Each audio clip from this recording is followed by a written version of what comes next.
L'autre chose qui est intéressante pour les personnes qui le peuvent, c'est de veiller. Donc ça, c'est une très bonne action que l'on peut accomplir pendant les 10 dernières nuits.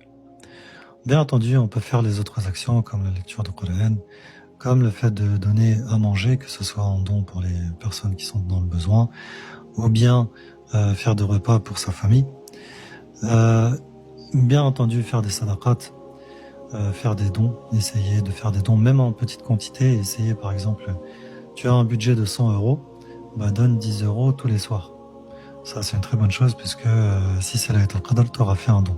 Et c'est une très bonne chose.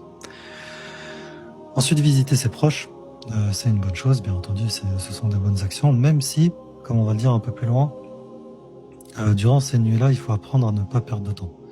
Faire en sorte d'être le plus optimal dans sa gestion du temps. Donc faire en sorte que la minute est comptée. Donc bien entendu, on peut visiter ses proches, on peut visiter des amis ou autres, mais sois intelligent. C'est la saison haute, c'est la meilleure saison. C'est la saison qui nous permet de gagner un maximum, comme on va le voir avec Laylatul Qadr. Et enfin, ce que l'on peut faire durant ces nuits, bien entendu, c'est de multiplier le dua, de demander à Allah subhanahu wa ta'ala, de demander ce que l'on veut, ce que l'on souhaite pour des choses de cette vie, pour les choses de l'autre vie. Et ça, bien entendu, c'est quelque chose qui est demandé tout le temps, toute notre vie, mais encore plus durant Ramadan, parce qu'il y a un verset qui nous parle de la dua parmi les versets du jeûne.